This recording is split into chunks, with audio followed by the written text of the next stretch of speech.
Y vi otro ángel volar por en medio del cielo, que tenía el evangelio eterno para predicarlo a los que moran en la tierra y a toda nación, y tribu y lengua y pueblo, diciendo en alta voz: temed a Dios y dadle honra, porque la hora de su juicio es venida.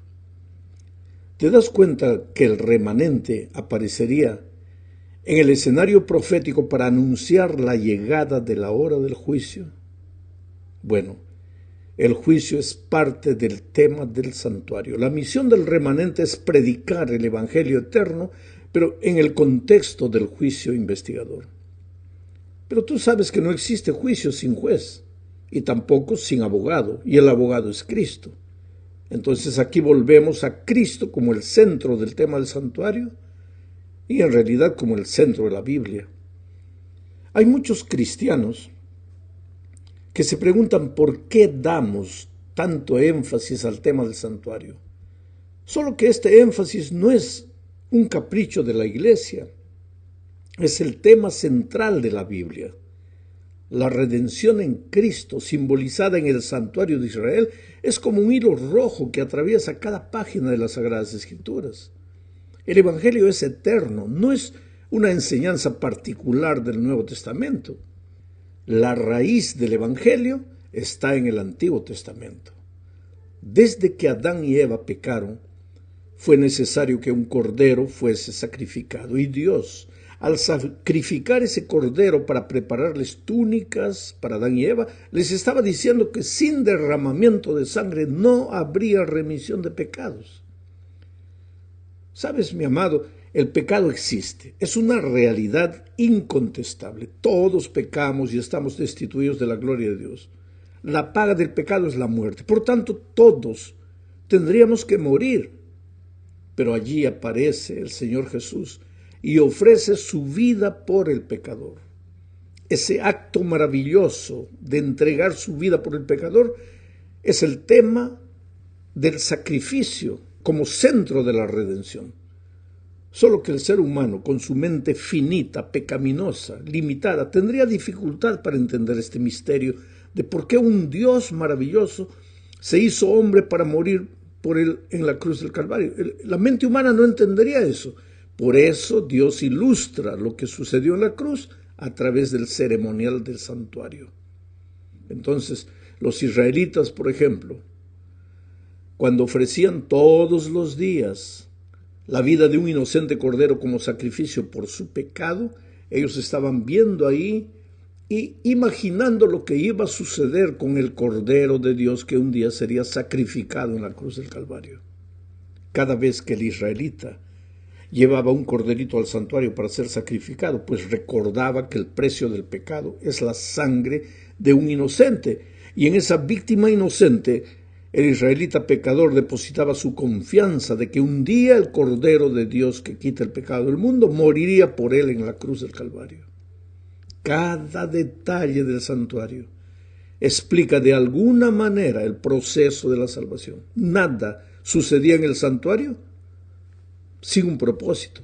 Cada utensilio, cada ceremonia, desde el cordero sin mancha, pasando por la actitud arrepentida del pecador, hasta la participación del sacerdote, tanto en el lugar santo cuanto en el santísimo, todo era un símbolo de lo que sucede en el cielo para salvar al ser humano.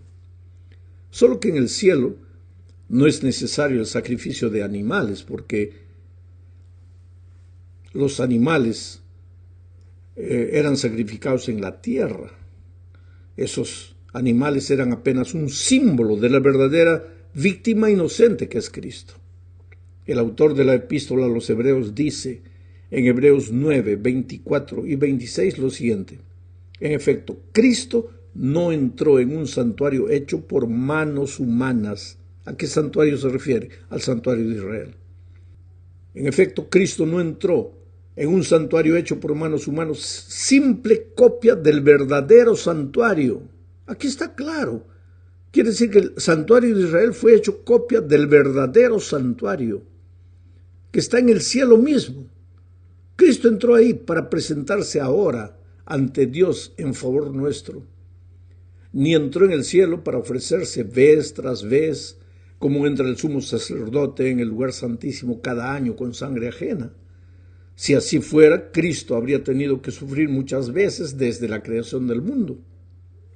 Al contrario, ahora, al final de los tiempos, y se está refiriendo a nuestros días, se ha presentado una sola vez y para siempre a fin de acabar con el pecado mediante el sacrificio de sí mismo. Aquí la idea es clara. Hay un santuario en el cielo. El santuario de Israel en la tierra fue hecho copia del santuario del cielo. En el santuario de la tierra se ofrecían corderitos, animalitos para ser sacrificados por el pecado del hombre. En el santuario del cielo, el verdadero cordero es Cristo, que muere en la cruz del Calvario. Y así como el sacerdote oficiaba en el santuario de la tierra, Cristo también es nuestro sacerdote que oficia en nuestro favor allá en el santuario celestial. Vamos ahora a la segunda parte de este estudio. Hablaremos aquí del Cordero de Dios.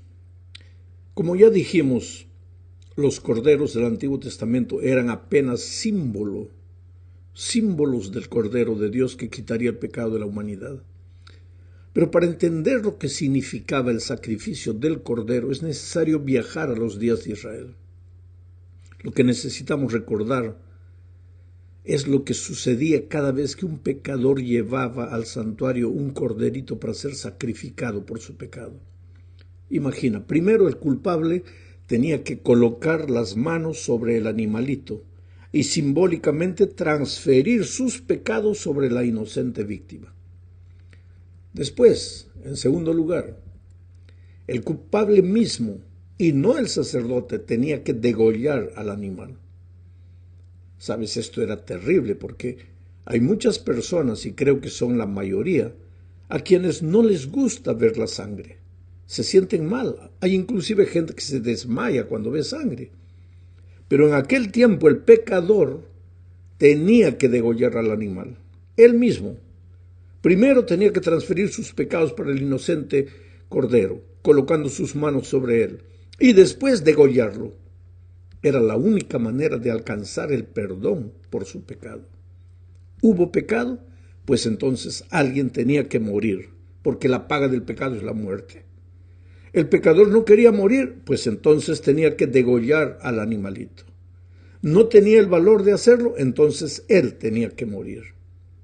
Eso era así en el santuario de Israel en los tiempos pasados. Hoy no se ofrecen más sacrificios de corderos, porque el Cordero de Dios, Jesús, fue sacrificado en la cruz. Pero cada vez que le pedimos perdón a Dios, ¿sabes lo que le estamos diciendo? Oh Señor, yo pequé, yo merezco morir, pero no tengo el valor de morir, entonces por favor déjame que te quite la vida para que yo pueda salvarme. ¿Te parece terrible esto? Pues el pecado es terrible. Pero el amor de Dios es sublime porque donde abundó el pecado, dice Pablo, sobreabundó la gracia. De este modo, cuando Juan el Bautista dijo que Jesús era el Cordero de Dios, estaba haciendo una referencia al santuario de Israel. Más todavía, estaba refiriéndose directamente a la muerte de Cristo por el pecado. Estaba mostrando a Cristo como el cumplimiento de todos los corderos que habían muerto a lo largo de la historia como sacrificio por el pecado de la humanidad. De hecho, querido, los 4 evangelios narran la historia de lo que hizo Jesús en su misión de Cordero de Dios que quita los pecados del mundo. En la cruz, él estaba cumpliendo lo que había profetizado Isaías 53, 6 y 7, que dice: todos perderemos el rumbo como ovejas y cada uno tomará su propio camino, pero el Señor descargará sobre él. ¿Sobre quién? Sobre el Cordero, sobre Cristo, todo el peso de nuestros pecados. Se verá angustiado y afligido, pero jamás emitirá una queja. Será llevado al matadero como un cordero y como oveja delante de sus trasquiladores se callará y no abrirá su boca. Sí, es verdad que en el Antiguo Testamento murieron muchos corderos, pero eran símbolos de Cristo, el verdadero Cordero de Dios que quita el pecado del mundo. Pero Jesús fue simbolizado no solo por el cordero que murió, sino también por el sacerdote. Esta es la tercera parte de nuestro estudio. ¿Qué sucedía después que el pecador degollaba al inocente animal? Esto es interesante. Mira, leamos Levítico 4, 30 y 31. Dice: luego el sacerdote tomará con el dedo un poco de la sangre y la untará sobre los cuernos del altar del holocausto, y luego derramará al pie del altar el resto de la sangre. Al animal ofrecido el sacerdote le quitará toda la grasa, tal y como se la quita al sacrificio de paz, y la quemará sobre el altar en olor grato para el Señor. Así el sacerdote hará expiación por el infractor y éste será perdonado. Sabes, mi amigo, los cuernos del altar eran la parte más alta del altar. El sacerdote manchaba sus dedos con la sangre del cordero que había sido sacrificado y la llevaba a la parte más alta del altar, como entregándosela a Dios. Después quemaba la grasa del animal y el olor subía al cielo, a Dios. Solo que en esa sangre y en esa grasa estaban simbólicamente los pecados del culpable, porque antes de que el animalito fuera degollado, el pecador había transferido sus pecados para esa víctima. ¿Qué quiere decir esto? Pues que al confesar nuestros pecados, hay liberación de culpa para nosotros, porque ya pasamos eso para la víctima, pero de alguna forma esos pecados pasan al santuario y allí se quedan. El texto dice: así el sacerdote hará expiación por el infractor y éste será perdonado. La verdad es que aquí está lo esencial del plan de la salvación. El pecado, cuando confesado, es perdonado. Nosotros estamos libres de la culpa y de la condenación porque Jesús murió en nuestro lugar. Pero ¿a dónde van los pecados? Jeremías 1:17 dice: el pecado de Judá está grabado con cincel de hierro y con punta de diamante. O sea, el pecado no se borra fácilmente. El sentido de este texto es que los pecados no se evaporan, sino que quedan registrados. ¿Dónde? En los cuernos del altar. ¿No era allí a donde llevaba el sacerdote la sangre? Y simbólicamente, ¿dónde? En el santuario celestial. Nosotros estamos libres del pecado, libres de su culpa, libres de su condenación, porque el Cordero fue muerto en nuestro lugar, pero los pecados están registrados. Ya no son nuestros, porque los transferimos a Jesús, la inocente víctima, pero los pecados siguen registrados. ¿Hasta cuándo? Pues eso es lo que veremos después. Lo que necesitamos saber ahora es que Cristo puede salvar completamente debido a varias cualidades que los sacerdotes de Israel no podrían tener, solo Cristo. Primero, Él es Dios y tiene autoridad para perdonar pecados. Después, tiene un sacerdocio permanente, intercede todo el tiempo por su pueblo, con la misma compasión amante que cuando sanaba a los enfermos y consolaba a los solitarios. Cristo se hizo carne, se hizo humano, pero al mismo tiempo sigue siendo divino. Nadie puede ser como Cristo. Él nació hecho carne sin pecado y nunca pecó. Y aunque es el único que no cometió pecado, murió bajo el peso abrumador de todos los pecados, de todos los hombres, de todos los tiempos. Entonces solo Cristo, como Dios hombre, puede interceder por los pecadores en el santuario celestial. Observa lo que dice Hebreos 9, 24 al 26. Porque Cristo no entró en el santuario hecho por los hombres, el cual era un mero reflejo del verdadero. Ya leímos ese texto.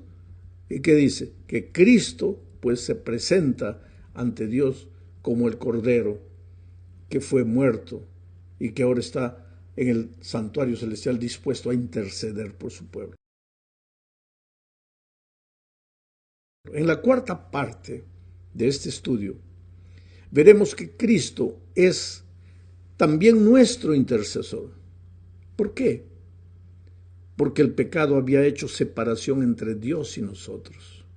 La muerte de Cristo, simbolizada en el santuario y realizada en la cruz, nos lleva de nuevo a Dios. Esta no es una invención humana, la Biblia es clara. Mira lo que dice Hebreos 6, 19 y 20. Esta esperanza mantiene nuestra alma firme y segura como un ancla y penetra hasta detrás del velo donde Jesús, nuestro precursor, entró por nosotros y llegó a ser sumo sacerdote para siempre según el orden de Melquisedec. De acuerdo al texto, ¿qué hizo Jesús por nosotros? Jesús es el precursor porque entró como nuestro representante en el santuario celestial, incluso en la misma presencia de Dios por nosotros. Es decir, Jesús está de pie ante el Padre ministrando los méritos de su expiación, la eterna redención que Él ha obtenido en nuestro favor. Sí, cuando aceptamos a Jesús, nuestros pecados son perdonados y nos presentamos delante de Dios perdonados y limpios. Pero esto no quita que incluso después de habernos hecho cristianos, a veces todavía corramos el riesgo de caer, a pesar de todas las maravillosas promesas de victoria de Cristo. Pero si por algún motivo caemos, Jesús intercede como nuestro sumo sacerdote en el cielo. Él representa ante el Padre al pecador arrepentido, no invocando nuestros méritos, porque no tenemos ningún mérito, invocando los méritos de Cristo. Por eso Hebreos 7:25 dice, por lo cual puede también salvar perpetuamente a los que por Él se acercan a Dios, por Él, por Cristo se acercan a Dios, viviendo siempre para interceder por ellos. Bueno, querido, llegamos al fin de este estudio hablando del día de la expiación. Este era un día especial y diferente de todos los demás en Israel. Sucedía una vez por año. Era también el día de la purificación del santuario, le era llamado de esa manera. ¿Por qué había un día de purificación en el santuario de Israel y también en el santuario celestial? ¿Y cómo esto se relaciona con la exterminación definitiva del pecado? Ya vimos que el sistema de sacrificios de Israel simbolizaba el sacrificio de Cristo en la cruz. Gracias a ese sacrificio somos librados de la condenación y considerados justos ante Dios. En el sistema terrenal de sacrificios, los pecadores se dirigían al templo llevando sus pecados, es decir, conscientes de que merecían la muerte, pero no iban de manos vacías, llevaban una víctima sobre la cual ponían la mano y por fe transferían sus pecados. Después la víctima era sacrificada por causa de sus pecados y a través de su sangre esos pecados eran transferidos al santuario. Con este acto, simbólicamente, Dios asumía la condenación por esos pecados. El ser humano había pecado, pero al reconocer su pecado y tener fe en el sacrificio de la víctima sustitutoria, Dios perdonaba al pecador. Por eso, después del sacrificio, el pecador abandonaba el santuario limpio de su pecado y bendecido por el Señor. Una víctima había muerto por él. El Cordero había asumido la condenación por los pecados confesados. Eso fue lo que hizo Jesús por nosotros en la cruz del Calvario. Pero en el santuario, la solución del problema del pecado no era definitiva, solo con la muerte de la víctima, porque el pecado había sido transferido de la esfera del pecador al santuario. En algún momento sería necesario terminar definitivamente con el pecado, y el Señor representó simbólicamente esa restauración y limpieza final a través del día de la expiación o de la purificación del santuario. En el día de la expiación, la purificación del pecado, que las personas todos los días habían transferido para el santuario, alcanzaba su clímax, porque el pecado que había sido transferido al santuario era erradicado de allí definitivamente. El santuario era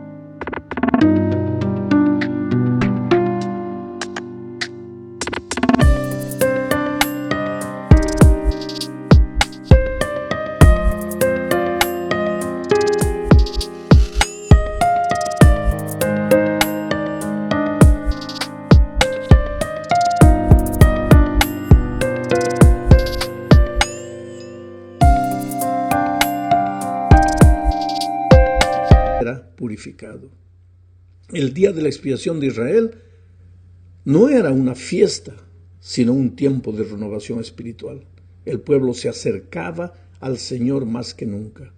En ese día el sumo sacerdote, que representaba al pueblo, entraba a la misma presencia de Dios que estaba en el lugar santísimo del santuario.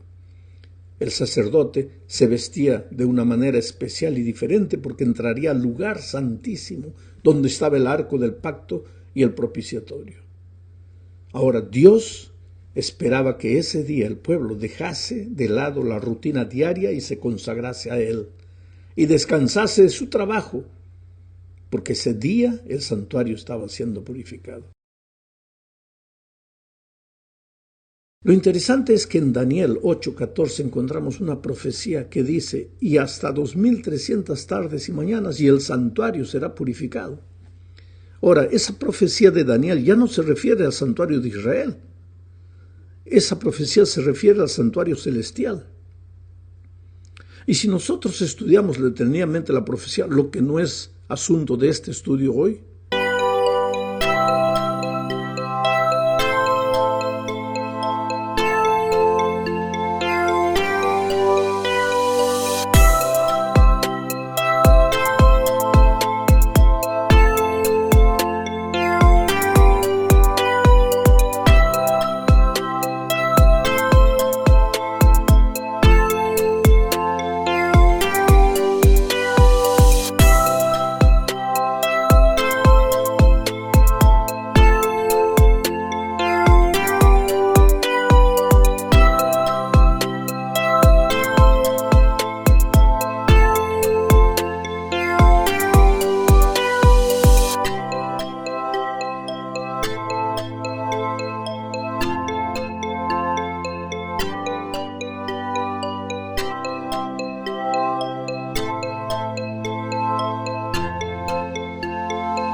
veremos que esa profecía terminaba el 22 de octubre del año 1844. Ese día el santuario sería purificado, comenzaría la purificación del santuario. O sea, comenzaría el juicio del pueblo de Dios, porque en Israel el día de la purificación del santuario era el día del juicio del pueblo. Por eso es que nosotros creemos que el 22 de octubre de 1844 comenzó el juicio investigador